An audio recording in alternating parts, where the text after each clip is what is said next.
વડોદરા મહાનગરપાલિકાના municipal commissioner દ્વારા craft budget રજૂ કરવામાં આવ્યું, જેમાં રહેણાંક મિલકતો તેમજ બિન રહેણાંક મિલકતોમાં ગત વર્ષની સરખામણીમાં સફાઈનો ડબલ વેરો કરવાનું રજૂ કરવામાં આવ્યું છે. જ્યારે ટ્રાયલ વર્ષોથી વડોદરા શહેરમાં સફાઈનો અભાવ છે. નાની સાંકડી શેરી ગલીઓમાં સફાઈ થતી નથી, ફક્ત મુખ્ય રોડ રસ્તા પર જ સફાઈ થાય છે. સોસાયટીઓમાં સફાઈ થતી નથી અને હવે સોસાયટીના નાગરિકો અલગથી સોસાયટીમાં ફંડ વાપરી સફાઈ કરાવે છે. જ્યારે વડોદરા મહાનગરપાલિકા કોઈ મોટા ગજાના નેતાઓ આવે ત્યારે જ વિસ્તારમાં સફાઈ કરાવવામાં આવે છે અને તેના ગયા પછી કોઈ પણ સફાઈ પ્રત્યે ધ્યાન આપવામાં આવતું નથી.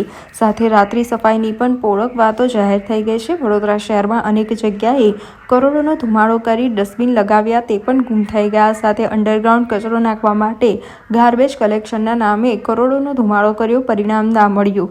ડોર ટુ ડોર કચરા કલેક્શનની ગાડીઓ ક્યાંય જોવા મળે તો ક્યાંક ગાયબ હોય છે, જેના માટે જવાબદાર અધિકારીઓ ધ્યાન પર આવતા નથી. તેના કારણે વડોદરા શહેર સફાઈની બાબતે પાછળ થઈ ગયું છે અને સફાઈ બાબતનો ક્રમાંક પાછળ થઈ રહ્યો છે. વડોદરાના મુખ્યમંત્રી હોય કે ભાજપ પ્રમુખ હોય વારંવાર ટકોર કરે છે કે અમદાવાદ, સુરત આગળ થઈ ગયું, વડોદરા પાછળ કેમ? વડોદરા મહાનગરપાલિકા દર વર્ષે સફાઈ વેરો લેવામાં આવે છે, પરંતુ સફાઈ કરવામાં આવતી નથી. તે સત્ય કથિત સત્ય છે અને સ્લમ વિસ્તારમાં ક્યારેય સફાઈ થાય છે. નાગરિકો ઘરેથી અને પોતાના આંગણા શેરીઓ કચરો ભેગો કરીને અને કોઈક વખત ડોર ટુ ડોર ગાડી આવે તો તેમનામાં નાખી દે છે. બાકી સ્વચ્છતાના નામે ભ્રષ્ટાચાર કરવામાં અધિકારીઓ અને કોન્ટ્રાક્ટર માહેર થઈ ગયા છે. વડોદરા મહાનગરપાલિકા દ્વારા ક્રાફ્ટ બજેટમાં વડોદરાની જનતાના માથે 50 કરોડનો સૂચવવો વેરો ઝીકવાની વાત તો વિરોધ કરીએ છીએ. સાથે જનતા વેરો ભરે છે તો તમામ પ્રાથમિક સુવિધા આપવામાં અસફળ થયા છો, ત્યારે સફાઈના નામે 50 કરોડનો વેરો લેવા માટેની કેટલી વાત યોગ્ય છે? વડોદરા મહાનગરપાલિકાની ઈ રિક્ષાઓનું શું થયું?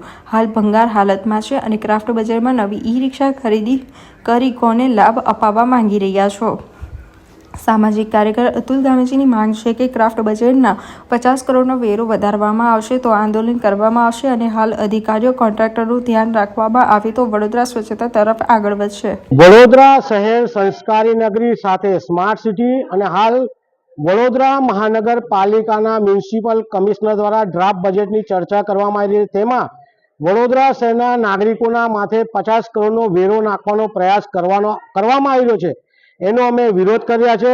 સાથે વડોદરા શહેરના સત્તાધીશો ઇન્દોરની મુલાકાતે ગયા હતા, ત્યાં ઘણું બધું શીખીને આવ્યા છે, તો તે પ્રમાણે કામ કરવું જોઈએ. વડોદરા શહેરમાં ડોર ટુ ડોર જે કચરાની ગાડીઓ આવે છે એ નિયમિત કામ નથી કરતી, તેને પણ જોવામાં આવે. અધિકારીઓ અને કોન્ટ્રાક્ટરના મેળાપણાને કારણે અને ભ્રષ્ટાચારના કારણે વડોદરા શહેર 8મા ક્રમેથી 13મા ક્રમે ધકેલાઈ ગયું છે.